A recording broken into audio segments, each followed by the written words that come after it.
Em nome do Pai, do Filho e do Espírito Santo. Amém. Espírito Santo onipotente, iluminai a nossa mente.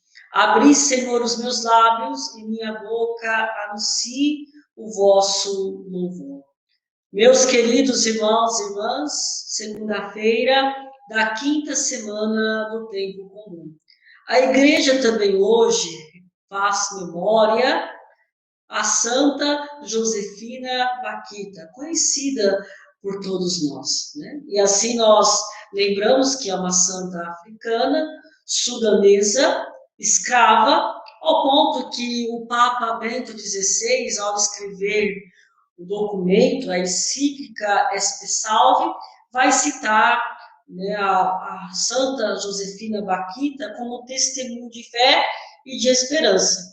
Assim vai dizer o Papa Emérito Bento XVI. A nós que desde sempre convivemos com o conceito cristão de Deus e a ele nos habituamos, a posse de uma tal esperança que provém do encontro real com este Deus quase nos passa despercebido. O exemplo de uma santa da nossa época pode, de certo modo, ajudar-nos a entender o que significa encontrar pela primeira vez e realmente esse Deus. Refiro-me a Josefina Baquita, uma africana canonizada pelo Papa São João Paulo II.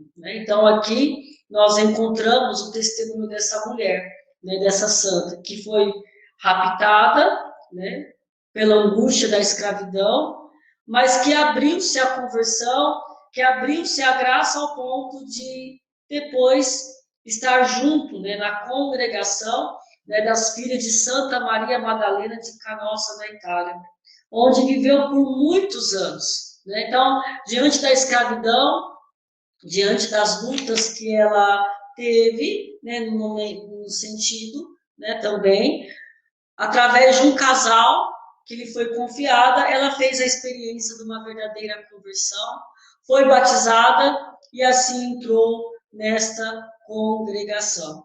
Lembrando que o que trazia, apesar do sofrimento, isso que é interessante, em Santa Josefina Baquita, que é do ano de 1868 a 1947, o que trazia, apesar do sofrimento, ela tinha um sorriso lindo, ela vivia uma bondade, uma fé imensa. Apesar do sofrimento, ela encontrou na escravidão, nas suas lutas, né, na realidade de não ter conhecido os seus pais, de uma intempérie que ela foi própria vítima, né? Ela não se deixou vitimar pelo sofrimento, mas ela se tornou vítima sem querer, diante do sofrimento, mas não ficou no vitimismo, mas abraçou a verdadeira imagem de Deus, diante do testemunho deste casal, ao ponto de abraçar uma vida religiosa, de viver uma vida religiosa e muito mais isso, de ter a graça da resiliência.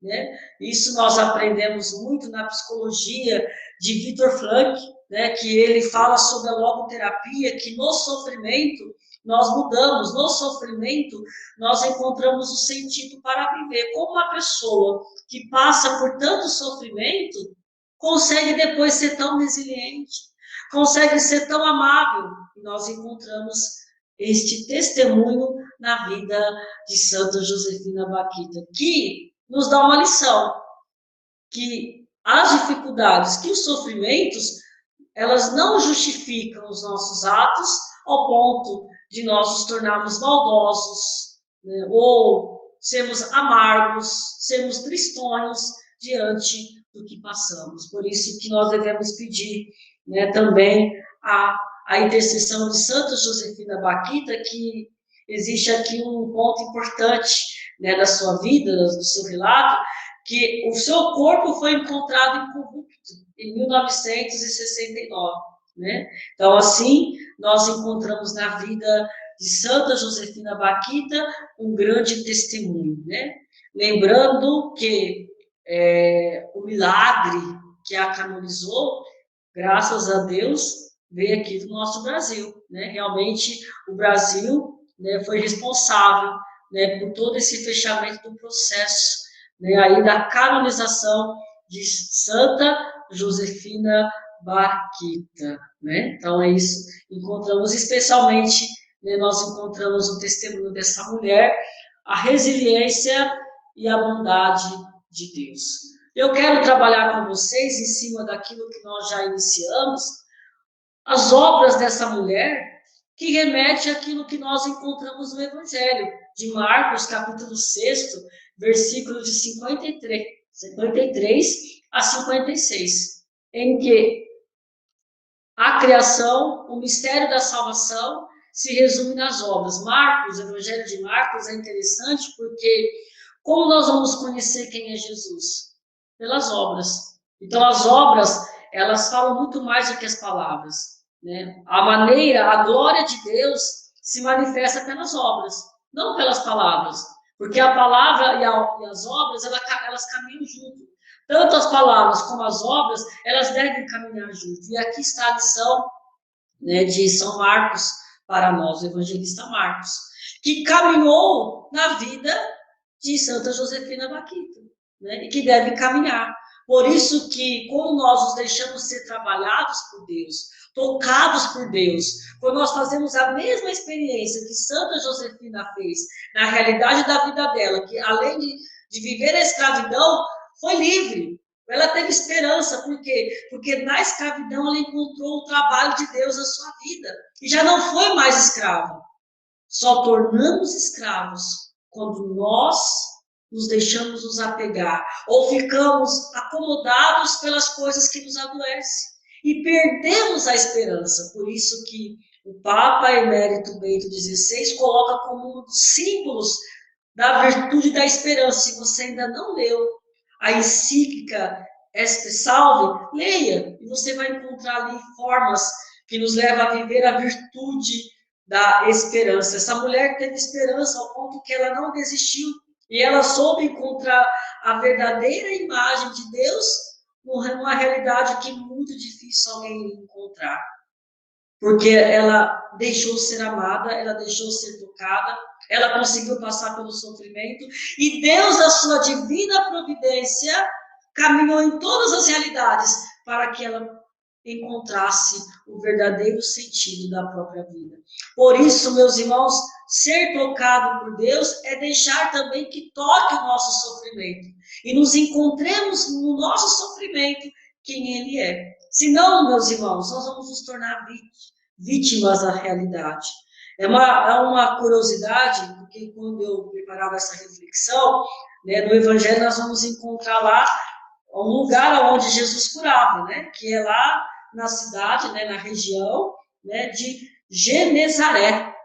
Genezaré significa a margem do rio da Galileia, do mar da Galileia, melhor dizendo, é um lugar fértil.